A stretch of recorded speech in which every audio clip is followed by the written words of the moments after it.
Hola, hola Luis, ¿cómo estás? Hola, bien, ¿cómo estás tú? Todo bien, todo bien. Un Ahí gusto muy bien. tenerte acá. Se está conectando gente. Bueno, estamos recién comenzando esta transmisión. Vamos a esperar unos minutitos más para ya ir con los contenidos, Luis. Pero cuéntame, ¿cómo estás tú?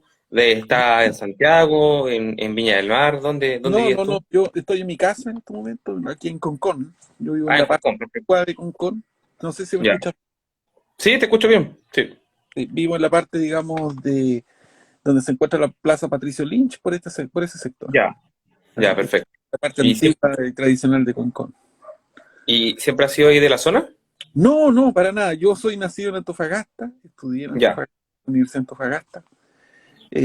Después pasé un tiempo por Valdivia, después fui a trabajar al Instituto de Fomento Pesquero en Castro, ahí Perfecto. 8 años en temáticas ambientales relacionadas con la acuicultura.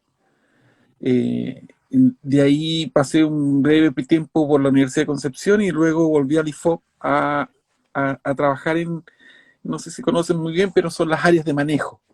Las áreas Ya. de manejo son estos espacios territoriales que se le entregan a los pescadores para que puedan recolectar.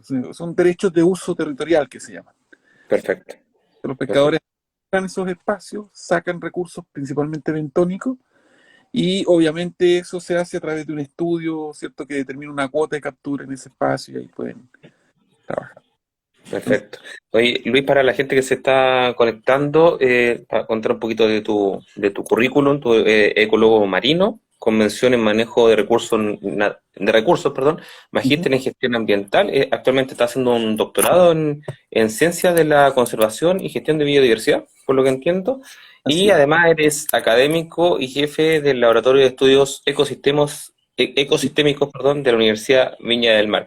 Y ahí, Luis, yo estoy indagando en tu currículum y me pareció que había estado encargado de un plan integral de gestión en el río Cruces, o sea, en el Uy, humedal río Cruces. Eso sí, entre el año 2005 y 2006 y bien. quería para ir conversando comenzando en el tema, que me comentara de tu trabajo. Si bien la gente quizás no lo recuerda, pero en Mm. el río Cruce hace unos 15 años ya hubo un gran desastre ambiental donde murieron muchas especies de cisnes. Cuéntame un poquito de esa A ver, experiencia. tuve la suerte de estar justo haciendo en ese tiempo mi práctica Ya, y en la universidad en el año 2004. ya, Eh, y justo coincidió que yo en ese tiempo trabajaba en el laboratorio de zoología de la Universidad y bueno, empezaron a morir los cisnes y comenzó justamente todo el tema de la investigación, al cual fue encargado de tiempo la CONAMA, a la Universidad Austral. Entonces, ahí me tocó participar dentro, digamos, de todo el grupo de profesionales que había en la Universidad Austral como parte del muestreo. Ese fue mi primer trabajo, el ya, estudio de la calidad. perfecto. Y bueno, y todos recordarán lo que significó eso. Eso provocó, ¿cierto?, un quiebre bastante interesante en temáticas ambientales en nuestro país. Hizo que se nos reformularan un poco el cómo funcionaba nuestro sistema. En ese estudio, si bien, y todavía me acuerdo que fue bastante polémico en su momento, porque nosotros nos preguntamos desde el punto de vista de la ciencia, ¿cierto?, a través de hipótesis, ya que no es lo que la gente cree, ¿cierto?, con tanta simpleza. Uno tiene que poner a prueba sus hipótesis, ¿cierto? Y para eso diseña experimentos, toma muestras, etcétera. Entonces, en ese momento, justamente en ese estudio de la Universidad Austral, lo que hicimos fue eso, fue hacer preguntas, proponer hipótesis e iniciar, ¿cierto?, la recolección de información para ver, en cierta medida, testear estas hipótesis. Y ahí obviamente llegamos a la conclusión, después de hartos estudios, ya Ujú, los cisnes habían muerto primero por inanición. ya, Esa inanición se generaba por la pérdida principalmente de la cobertura vegetal compuesta por una especie de planta acuática en particular, que era Egeria densa, una especie que además, esa Egeria densa, ¿cierto?, es considerada una especie invasora. Eh, y la pregunta que al final salió era, bueno, ¿por qué muere esta el especie vegetal? insumo de estos cines, claro. Claro, y ahí descubrimos, ¿cierto?, que en realidad había una diferencia, ¿cierto?, en cuanto a las características físicas químicas que habían al inicio, digamos, de una planta, de la planta en este caso de celulosa. Entonces ahí hicimos todos estos estudios para ir descartando también otras cosas, y algunas, obviamente, pruebas se fueron haciendo en cuanto a la radiación ultravioleta, materia orgánica, etc. Bueno, sacamos esta conclusión y ahí el Estado en ese tiempo encarga a CONAF un estudio que permitiese, no un estudio, sino que confeccionar un plan que lograse la gestión, digamos, ambiental de este río, tratar de recuperarlo, ¿cierto? Estudiarlo, conocerlo. Recordemos un poco, ese estudio, o ese río en particular, se origina después del terremoto del 60, entonces geológicamente es nuevo, Ya. está cambiando, ya. De hecho el día de hoy también sigue cambiando, o sea, podemos ver que las tasas de sedimentación están aumentando, hay lugares que estaban hundidos hace 20 años van a salir a superficie, producto del movimiento también de la tierra, o sea, ahí hay varios factores que además, ¿cierto?, junto con la contaminación o los cambios provocados por el hombre, la urbanización, la corta de van cambiando justamente la naturaleza de este lugar.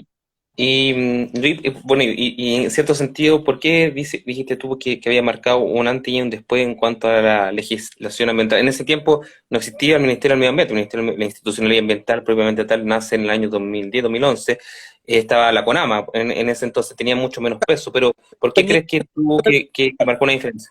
Perdón. Sí, teníamos una institucionalidad ambiental que quizás no estaba al mismo peso o no tenía el mismo Claro. peso específico que el resto de los ministerios.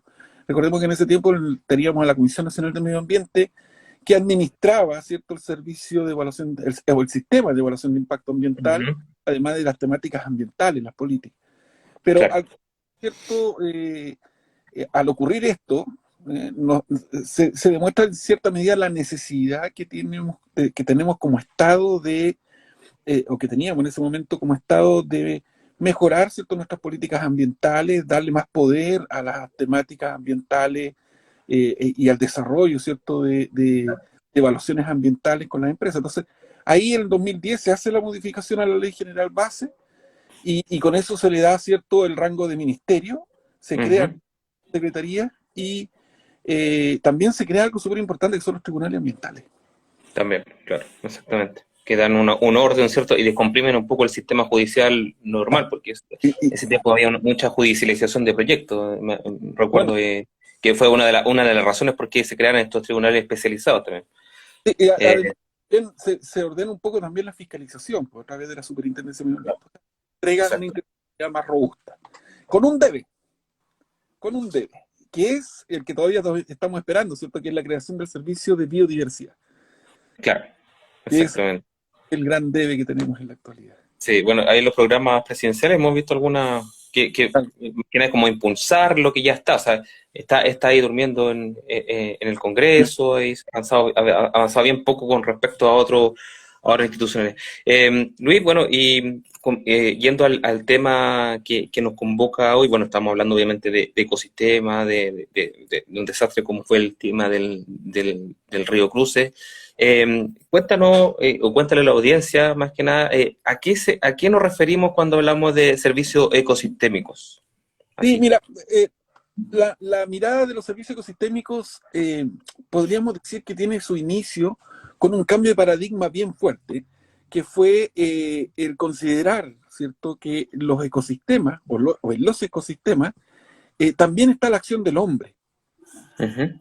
El hombre, el ser humano, ¿cierto?, es un animal y por lo tanto está conectado directamente a lo que está ocurriendo en los ecosistemas. Por lo tanto, eh, el ser humano con sus acciones modifica los ecosistemas, pero también se beneficia de ellos. Claro. ¿Ya? Esto es lo central. Entonces, recuerdo muy bien, porque como yo soy de formación ecólogo, cuando comienza este cambio de paradigma de incluir al humano, digamos, dentro de las evaluaciones o de lo que está ocurriendo dentro de los ecosistemas, generó un cierto quiebre en la biología, en tradicional. O sea, pensemos que los biólogos decían, no, pero que la ecología tiene sus propias reglas, sus propias leyes, no podemos incluir al humano. ¿Ya? Claro. Pero justamente cambia este paradigma, incluso a partir de algunos estudios que hicieron algunos connotados chilenos, especialmente el mundo marino, donde claramente le da un peso a la acción que genera el ser humano sobre la naturaleza y los beneficios que el ser humano obtiene de la naturaleza. Exacto. Hay una pregunta que me encanta, que se hicieron por allá por los años 60, ¿cierto? Incluso fue un periodista el que lo dijo. y intentó evaluar, ¿cierto? Y de ahí nace la idea de los servicios ecosistémicos. Intentó evaluar cuánto valía realmente un ecosistema. Y fue un humedal. Siempre se cuenta la historia, digamos, de este punto de vista de que él fue a algunos humedales allá en la zona de Florida, ya que iban a ser rellenados para construir casas. Entonces la pregunta que se hizo fue bien simple: ¿cuánto cuesta este ambiente así prístino, ¿no es cierto?, versus lo que va a costar con la casa, con la edificación? Y él Claro. hace cálculo y empieza a hacer averiguaciones y empieza a calcular, por ejemplo, que este humedal permitía que cuando habían estas grandes tormentas, estos huracanes en la zona de Florida, la inundación, ¿cierto?, se contuviese y por consiguiente no se inundaban otros lugares que ya estaban habitados. Entonces, el costo, en cierta medida, que se estaba ahorrando el Estado de Florida, evitando las inundaciones, era mucho mayor que lo que iba a costar el terreno, ¿cierto?, si construíamos casas. Perfecto. Entonces ahí comienza ese quiebre, digamos, de tratar de identificar cuáles son estos servicios que nos proveen los ecosistemas, identificarlos, que es generalmente el trabajo de los biólogos, de los ingenieros ambientales, ¿cierto?, de los ingenieros en recursos naturales, y tratar de identificarlos, ver cómo el ser humano se beneficia, y bueno, y ahí con el apoyo de los economistas, ¿cierto?, tratar de identificar cuánto cuesta, cuánto es el valor real de eso, y comparar qué es lo que estamos ganando.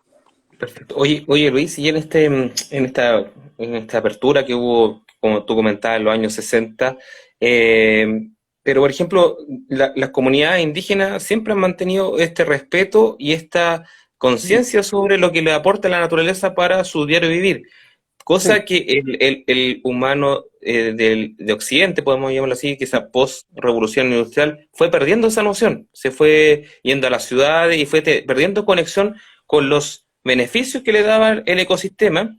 Y más que nada, como que ahora volver casi como, entre comillas, al origen, como tener la conciencia de volver al origen, ¿no? ya, mira, hay distintos antropólogos que hablan de distintas señales, pero en realidad es la dependencia, ¿ya?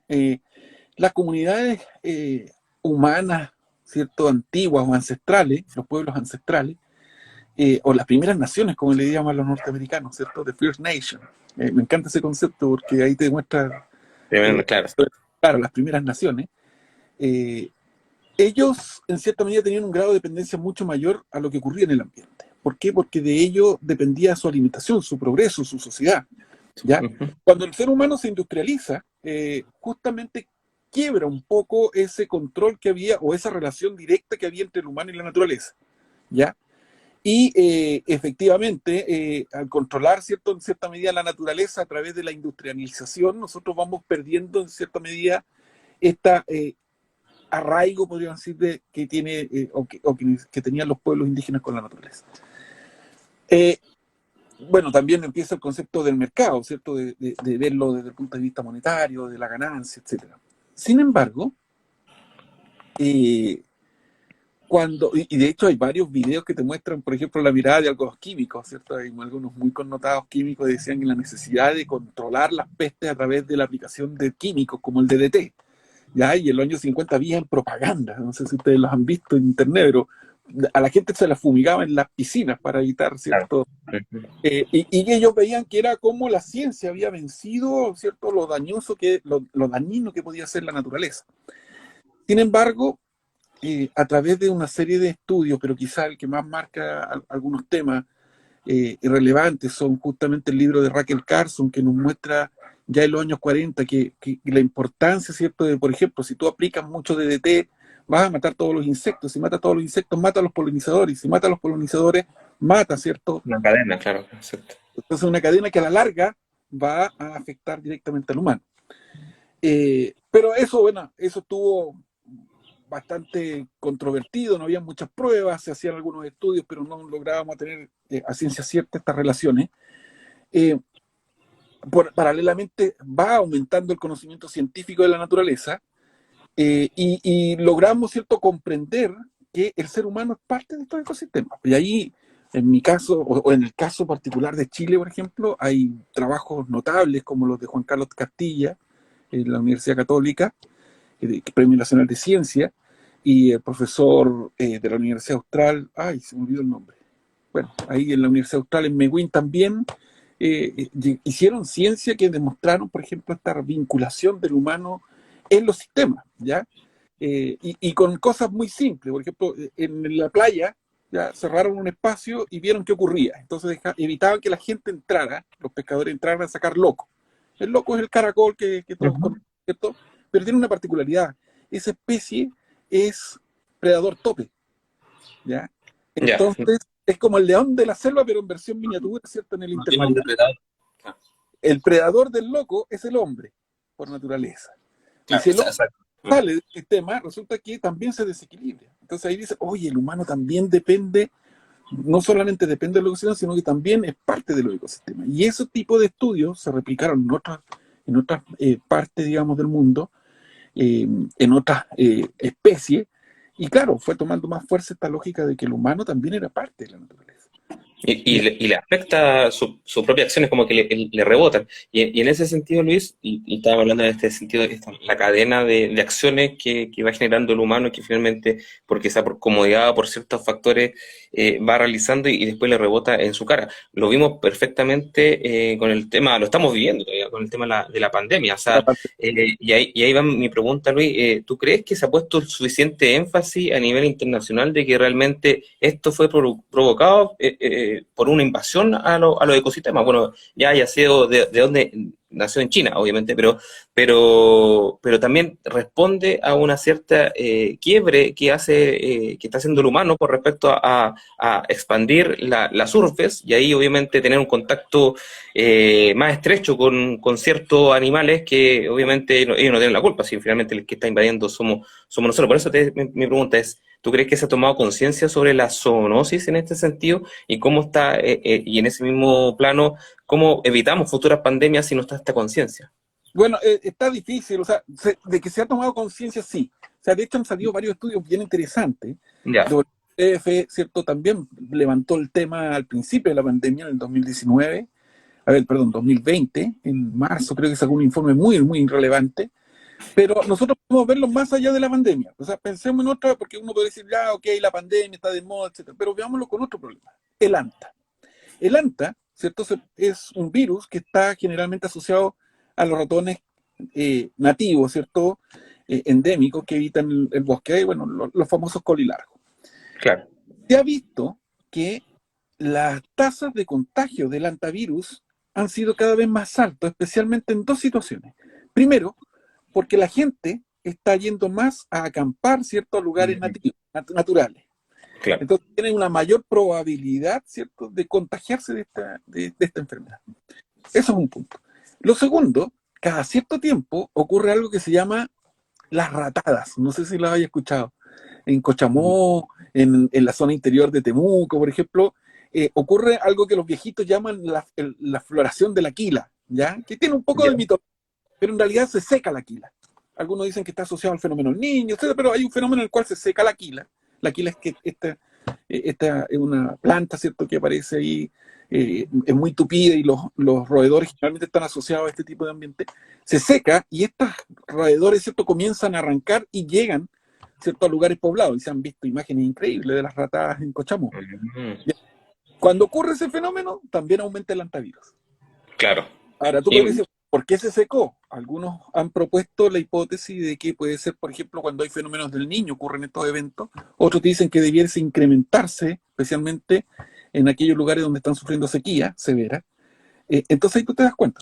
El humano, ¿cierto?, a través de lo que nosotros conocemos como el cambio climático, que está provocando mayor cantidad de sequías, etcétera, puede impactar los ecosistemas y esos ecosistemas, ¿cierto?, cambian o los integrantes buscan refugio en otros lugares, afectando directamente la salud de las personas. De este punto de vista se nacen dos hipótesis que han propuesto algunos infectólogos. Una dicen que, bueno, la biodiversidad en general funciona como una especie de filtro, porque al haber más especies, ¿cierto? Y hay algunas pruebas con el virus del Nilo, se ha visto, cuando hay muchas especies en un mismo lugar, el virus en sí va a infectar a algunos que obviamente le va a permitir proliferar y en otros no. Y se van cortando los caminos, entonces se genera una especie de filtro. Cuando la biodiversidad se reduce, ¿cierto? Hay mayor probabilidad de que esta mute rápidamente y afecte con mayor fuerza, ¿cierto?, a las comunidades que están en estos lugares. Perfecto. Oye, Luis, muy interesante. Yo estuve en Cochamó hace un poco Ya. tiempo y no tenía idea de esa situación. Menos mal que no me tocó esa temporada. Bueno, Y también andaba acá. ¿Ah? pasa en verano. Sí. No, justamente fui en verano, pero bueno, menos mal que me Bueno, salvé. Que no me tocó. Oye, Luis, bueno, volviendo a los beneficios de los servicios ecosistémicos y con respecto a cómo se relacionan esto en nuestro diario vivir, cuéntame un poquito, ¿cuáles son las principales amenazas que están enfrentando los servicios ecosistémicos, perdón, en regiones costeras, como por ejemplo la región de Valparaíso, donde ustedes están como universidad? La otra vez por teléfono conversamos un poquito del tema de bueno, justamente lo humedal, lo mencionaste en principio, también de las dunas que están siendo amenazadas por proyectos inmobiliarios, pero cuéntame, ¿cómo ves tú el escenario con respecto a eso y qué podemos hacer a nivel de legislación y también como ciudadanos? sí, la gran amenaza que estamos viviendo en la región de Valparaíso lejos es la sequía. Yo creo que todo el mundo que está aquí en la región de Valparaíso se ha dado cuenta cómo se están secando incluso los eucaliptos mucho antes de lo que uno podría esperar. Hay bosques esclerófilos que ya están secos. Hace rato, hace como un mes atrás, tuve la oportunidad de ir con mis alumnos a un bosque que queda aquí en Mantagua, en una quebrada. Habían árboles nativos, ¿cierto? Boldo, molle, etcétera, que se estaban secando y son árboles que tienen 200 años. No son árboles que sean nuevos, o sea, no son árboles que, pucha, esta es su primera sequía, son árboles que han estado, ¿cierto?, en sequía en otros momentos y que claramente la continuidad de la sequía que estamos viviendo está generando Mm. que se secan. Entonces, ahí podemos ver que ese probablemente sea nuestra principal amenaza, la reducción, ¿cierto?, de los acuíferos en general.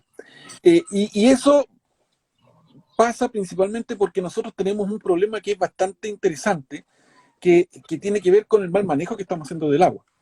Eh, ¿Por qué digo mal manejo? Porque no podemos, por ejemplo, cuando diseñamos quizás nuestros sistemas de cultivo para regiones que están sufriendo un estrés hídrico como la región de Valparaíso, debiésemos buscar especies que no necesiten tanto recurso Claro. hídrico, cambiar quizás nuestra matriz productiva y adaptarnos. O sea, bien, por ejemplo, con aquellos que están usando, no sé, se me ocurre los olivos, por ejemplo, que necesitan menor cantidad de agua, pero mal cuando vemos, por ejemplo, el aumento, la proliferación de altos, que si bien tienen una importancia desde el punto de vista económico, tienen un gasto hídrico bastante más relevante que otras especies. Entonces, desde ya yo creo que lo El primero es, reordenamiento de claro, tratar de agrícola. buscar, ¿no es cierto? Hay profesionales competentes en agronomía, en forestales, ambientales, que podrían justamente ir viendo qué cosas pueden ir sirviendo y adaptarse, ¿cierto?, a las nuevas condiciones. Recordemos, estas condiciones se dan producto del cambio climático y el cambio climático va a seguir, ¿cierto?, intensificándose en los próximos 20, 30 años. Entonces, si no somos conscientes, vamos a generar un impacto bastante importante en el diario vivir de las personas. Y lo segundo es que tenemos que también cambiar un poco la mirada productivista que tenemos. O sea, por mucho que nosotros efectivamente estamos inmersos en una sociedad de mercado y tenemos, es evidente que, por ejemplo, estos conceptos de que el agua, ¿cierto?, se pierde cuando llega al mar, no, Bien dicho por los candidatos presidenciales. independiente que lo haya dicho, porque yo lo he escuchado no solamente de un candidato, sino que lo he escuchado de, por ejemplo, alcalde, lo he escuchado incluso de agricultura. Yo entiendo cuál es el concepto que está detrás, que ojalá darle mayor eficiencia al uso de nuestras aguas. Sin embargo, debemos considerar que no estamos solos, ¿ya? Que en el planeta estamos conviviendo con otras Claro. especies. Y los humedales son clave, especialmente los humedales costeros, porque en ellos es donde nidifica una gran cantidad de la biodiversidad que tenemos. Entonces, si yo corto el recurso agua para dárselo a las partes, aumentar la matriz productiva, quizás salvar el problema que estamos viviendo en la agricultura, evitar que el agua llegue a los humedales, lo que estamos haciendo es pegarle a otro aspecto de la biodiversidad. Entonces, ahí yo creo que es el desafío de los próximos años, de los nuevos profesionales que vengan, es ser conscientes, tener lo que se conoce como la ética, ¿cierto?, de la tierra, de considerar, ¿cierto?, que nosotros somos uno más de los que están en estos espacios viviendo, digamos, en los territorios. Que tenemos que lograr, ¿cierto?, esta mirada, digamos, que nos permita Un equilibrio. compatibilizar, Mm. ¿cierto? Sí, un equilibrio, tenemos que buscar eso. Y ese es el desafío, los que enseñamos a los nuevos profesionales como los profesionales que van a salir a trabajar en los próximos 20 años. Sí, No, exactamente. tenemos que buscar el equilibrio. Luis, y hablamos de la sequía que está afectando a la quinta región, principalmente, como tú dijiste, por tema de la agricultura, que también se ve acentuado por el cambio climático y esta mega sequía que está afectando a la zona centro-sur hace una Ujú. década ya. Y también tenemos otro tipo de riesgo asociado a la costa, en este sentido, que son las inundaciones, las marejadas, eventuales tsunamis, terremotos, y vemos como los humedales están siendo afectados por proyectos inmobiliarios, y se ha demostrado en la televisión, también ha salido que algunos proyectos inmobiliarios se han inundado porque justamente se construyeron sobre un humedal. Entonces, como que la naturaleza reclama lo suyo, pero en este sentido también hay un riesgo gigante, o sea, en el sentido de que es un país sísmico, el más sísmico del planeta. También, no es por asustar a la gente de la quinta región, pero hace tiempo se está esperando un megasismo en ese sector y estamos casi como sin barreras naturales que bien ofrecen, que la ofrecen tanto las dunas, los humedales. Entonces, en este sentido, ¿tú crees, Luis, porque hay una iniciativa de organizaciones sociales sobre el tema de este proyecto de la ley de costa, de ver como una zona costera, no como un borde costero como está actualmente la legislación? ¿Tú crees que Sí, por ahí va? la relación que tenemos como seres humanos con el borde costero es de toda la vida. ¿Ya? Hay varias hipótesis incluso del poblamiento americano y su velocidad que probablemente dependían directamente de esta relación con el borde costero. No sé si has escuchado hablar de la autopista de las algas, que se cree que el poblamiento desde el estrecho de Bering hasta el extremo sur, ¿cierto? Ahí en Monteverde, se explica en pocos años si la gente iba recolectando recursos pesqueros en la costa siguiendo el camino de las algas. Entonces le llaman The Highway, ¿cierto? The Kelp Highway, que es como la autopista de las algas o de los kelp. O sea, ya te marca ahí que probablemente el poblamiento del humano en el continente esté directamente relacionado con Con las eh, costas, nuestra relación con la costa. claro. El problema, y a mí me ha tocado verlo, o sea, a ver, por un lado, nosotros nos hemos ido expandiendo desordenadamente como país en la zona costera. Lo segundo, no hemos sido lo suficientemente previsorios para poder ir comprendiendo que el borde costero cambia y va a seguir cambiando, ¿ya? Producto de lo que tú dices, tsunamis, terremotos, inundaciones, La aluvión. subida del nivel del mar, ya lo dijo el IPCC. De lo que yo le digo siempre a mi estudiante, bueno, si se derrite el agua en la Antártida o en el Ártico, ¿dónde va a ir a parar esa agua? Bueno, al mar. Y el océano obviamente se espera que aumente su nivel del mar. De hecho, tenemos una posibilidad de ver qué ocurre cuando aumenta un par de milímetros, ¿cierto? El nivel del mar. Por ejemplo, cuando fue el fenómeno del Niño del 2015, no sé si ustedes se recordarán, el último fenómeno del Niño Godzilla, 2015, ¿ya? Cuando llega un fenómeno del Niño, lo primero que una de las cosas tantas que ocurren, como el aumento de la temperatura, el cambio del régimen climático, etcétera, aumenta también el nivel del mar. Un par de milímetros. Claro. Un par de milímetros. Pero cuando aumenta un par de milímetros, cuando se configuran las cosas, como por ejemplo la marea más alta del mes, más una marejada, resulta que la zona de inundación aumenta en el borde costero. Y por eso pudimos ver en el 2015 que estas marejadas, que son continuas, que además aumentan cuando el fenómeno del Niño, pero cuando se configuran justamente este aumento del nivel del mar del Niño, más la marejada, más la marea, provocan una inundación y destrucción del borde costero. Y ahí uno dice, eso es lo que uno podría prever, ¿Qué ¿cierto? puede pasar? Y el nivel del sigue subiendo un par de milímetros. Claro, claro.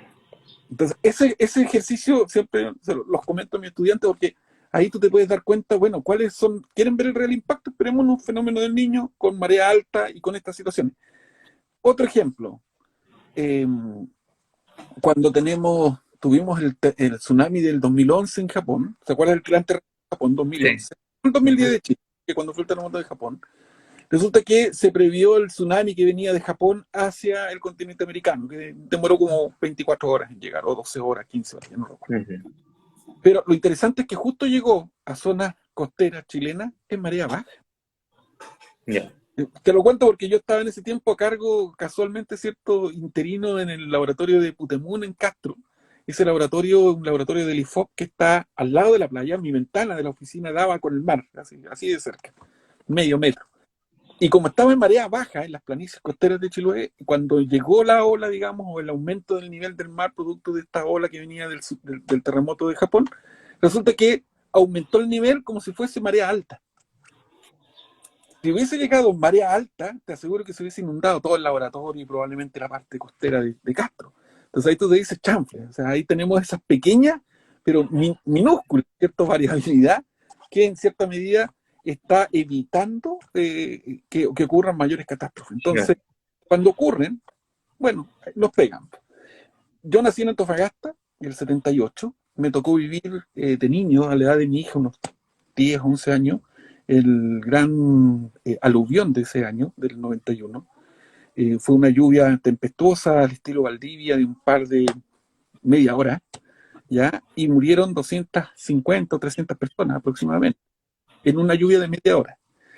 La zona más afectada fueron las bajadas de las quebradas, y eso obligó a Claro, algunos, claro. claro, aluviones que mató a la gente, y vivieron varios desaparecidos.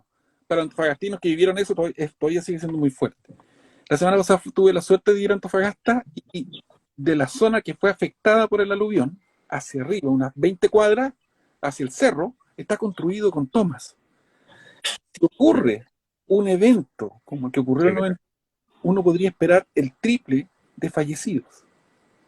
Entonces ahí tú te das cuenta, chanfle, la magnitud, ¿cierto?, de los cambios que estamos provocando sin una planificación, producto generalmente de esta negación continua que tenemos de los hechos, de la causa que están ocurriendo, nos generan este tipo de problemas.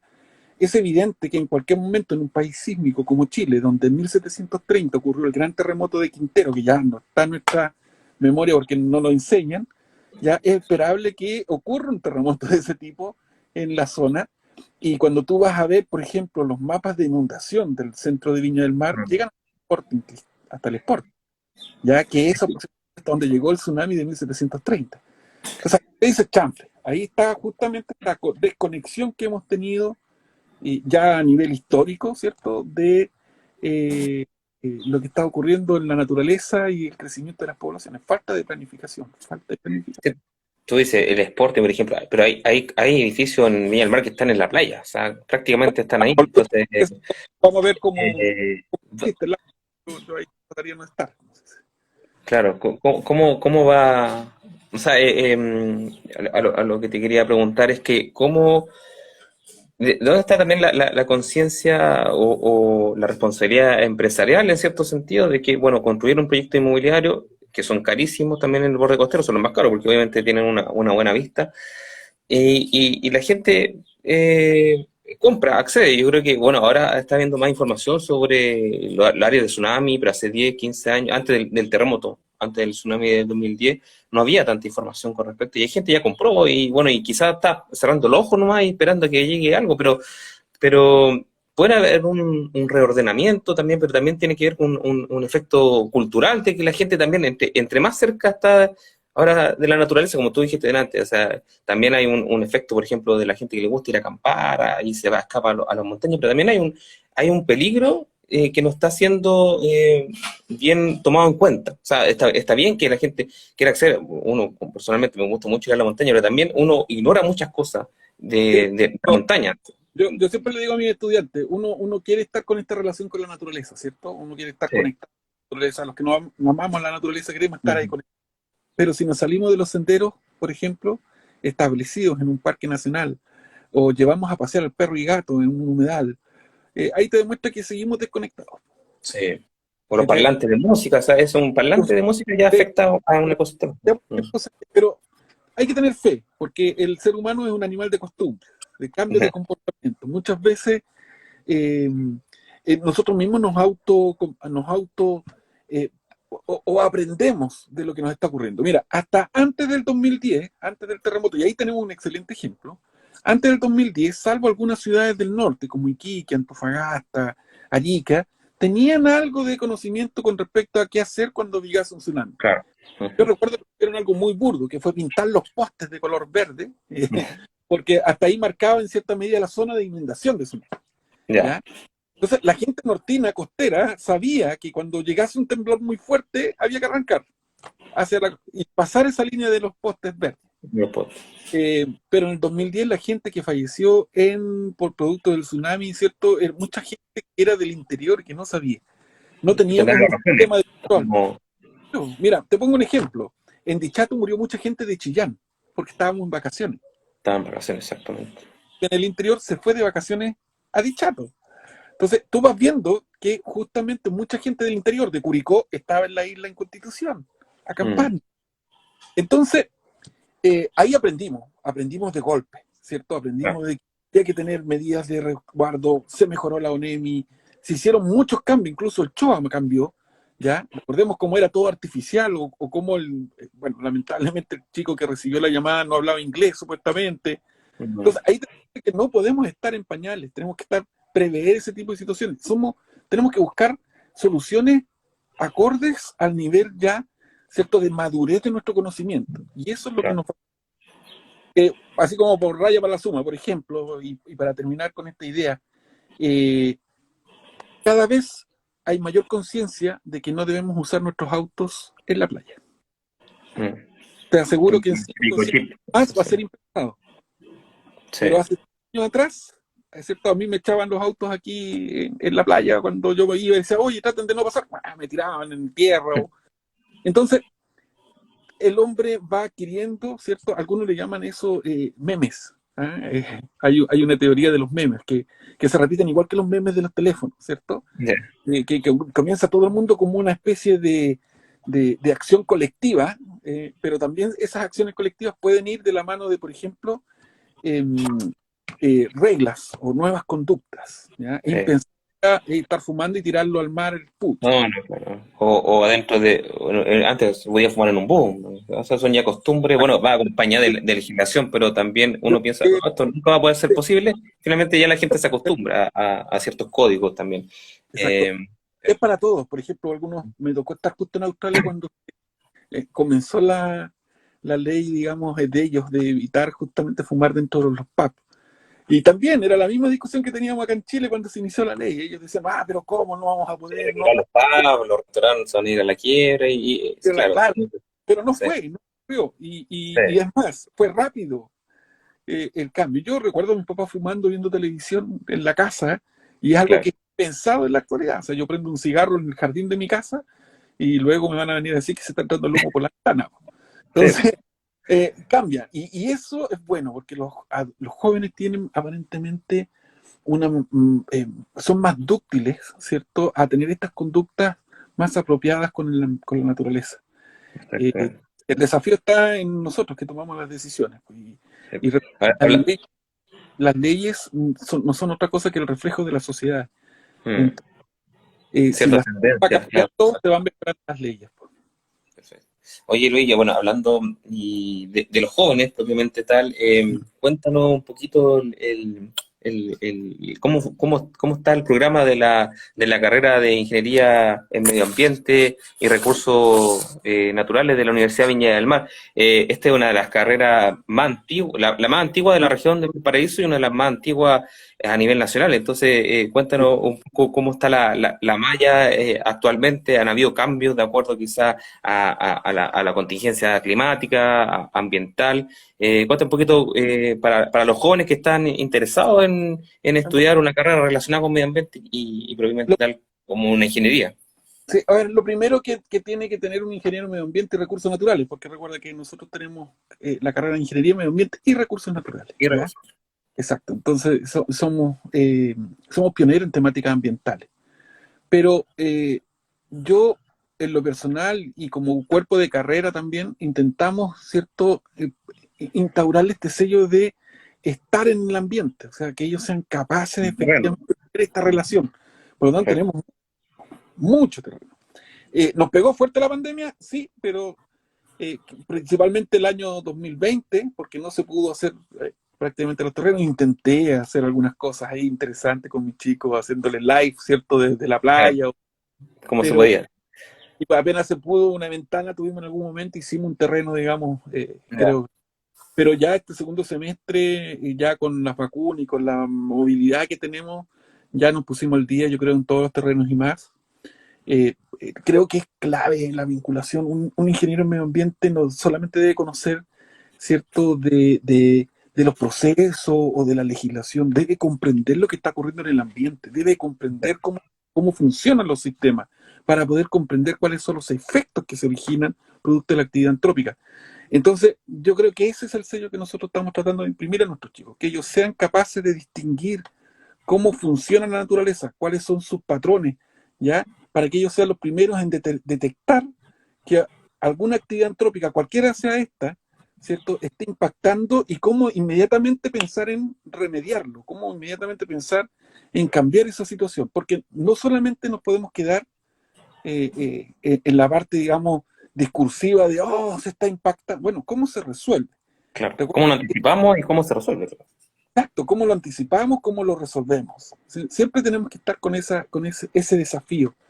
Y eso es lo que tratamos nosotros como académicos. Por lo tanto, tenemos un componente bastante fuerte de temáticas ambientales o de naturaleza, por ejemplo, de recursos naturales, zoología, botánica, donde Ujú. queremos que el alumno entienda en los primeros años de la carrera, comprenda cómo funciona la naturaleza, ¿cierto? Que pueda vincular, ¿cierto?, todos estos servicios ecosistémicos, cómo se gestiona, etcétera. Y luego ya la parte ingenieril, digamos, de cómo se resuelven esas problemáticas, a través de qué, de planes de restauración, de planes, ¿cierto?, de remediación, cómo yo evalúo el impacto ambiental que estoy provocando, etcétera. Entonces, yo Perfecto. creo que todo es el sello que tenemos nosotros. Sí. Eso te quería preguntar también, Luis. Bueno, me hablaste un poco de la dinámica de la carrera, las características, pero para los jóvenes, para que después tengan en cuenta en qué se pueden desempeñar propiamente tal un ingeniero de medio ambiente y recursos naturales, el sistema público, privado, ambos. Claro, en ambos, porque, a ver, en el sistema público, pensemos en los servicios del Estado que tienen competencias ambientales, ellos van a tener que velar porque justamente se cumplan las leyes ambientales. Claro. Por otro lado, en el caso del Ministerio de Medio Ambiente, a través de la Seremi, por ejemplo, de Medio Ambiente, no solamente va a fiscalizar, sino que va a tener que crear nuevas, identificar zonas de conservación, Ujú. etcétera. Entonces, todos esos son los quehaceres en el mundo estatal. En el mundo privado, al revés, tenemos que ver primero, evaluar, ¿cierto?, cuáles son las características ambientales antes de que se inicie un proyecto para poder ingresar al sistema de evaluación de impacto ambiental. Se va a tener que hacer la evaluación de impacto ambiental y además se va a tener que mantener los seguimientos, el cumplimiento de las resoluciones ambientales. Entonces, hay mucho campo en la parte privada, en la parte estatal. Y de hecho, debiese ir aumentando. De hecho, en lo personal, yo que soy ecólogo marino, me cuesta más encontrar trabajo a mí como ecólogo marino que le puede costar a uno de mis estudiantes encontrar como ingeniero Muy bien. ambiental. Ujú. Porque la empresa necesita ingenieros ambientales y ingenieros, ¿cierto?, ambientales y de recursos naturales, los necesita para poder desarrollar proyectos, para poder desarrollar sus actividades. Y La más que área del el, más que yo te decía, más que el cumplimiento con la norma, también hay una licencia social también que tienen que tener los proyectos. O sea, puede ser un proyecto que esté funcionando 10 puntos en cuanto a la legislación, pero puede tener ciertos impactos sociales también. Entonces, pues, imagino que también hay otras ramas, este, otras carreras este también es un nuevo que pueden desafío. velar por eso, pero también el ingeniero también tiene que estar con sus habilidades blandas a flor de piel, que tiene que presentar, saber cómo presentarle un proyecto a una comunidad, por ejemplo. Bueno, sí, de partida, yo creo que ese era ahora el actual desafío. Mm, Hay una confianza de la ciudadanía con respecto a las actividades industriales, ¿ya? sí, Entonces, sí. el desafío que tienen todos los ingenieros ambientales, ¿cierto?, los biólogos, todos los que están trabajando en temáticas ambientales en la empresa, va a ser ese, va a ser cómo nuevamente no reencantamos, porque es mal utilizar esa palabra, sino que cómo realmente aterrizamos, ¿cierto?, los efectos que estamos provocando con estas actividades, cómo las vamos a mitigar, ¿ya? Y que esta mitigación sea efectiva, para que la Claro. comunidad no vea que se defraudó. Porque ¿qué es lo que ha ocurrido lamentablemente en el tiempo? Resulta que un proyecto X, ¿cierto? A través de formas quizás poco legales incluso, ¿ya? Porque tenemos de todos los tipos, hay algunos que son Sí, muy legales y han cumplido con todo, pero así todas las cosas no le han resultado, ¿ya? Y lamentablemente la gente los mide con la misma vara. Entonces, aquellos que han hecho las cosas legales, lamentablemente están siendo mirados con los mismos ojos que tiene aquellos una que no. espera, claro, claro.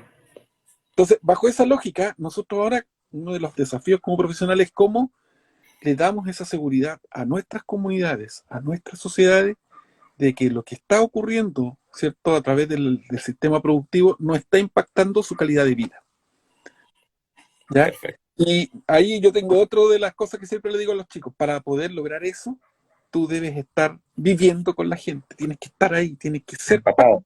Mm, de la comunidad. tienes que estar en el terreno. Entonces, Exactamente. pues cómo yo converso con el guardaparque, cómo yo converso con la señora Andrea, que es la dueña del negocio, ¿cierto? Y cómo yo soy capaz de ver cuáles son sus dolores, ¿cierto? Comprender esos dolores y tratar justamente de eh, lograr, en cierta medida, mantener esa relación recíproca por el bien no solamente del proyecto, sino que por el bien de la comunidad. Y ese es un tremendo Mira, desafío, tremendo. perfecto, Luis. Bueno, te agradezco, Luis, por toda tu experiencia. Abordamos distintos temas, obviamente en el marco de los servicios ecosistemas, del ecosistema, de las leyes que están actualmente y los desafíos futuros para los profesionales, para los ingenieros en medio ambiente y recursos naturales, para los ecólogos marinos.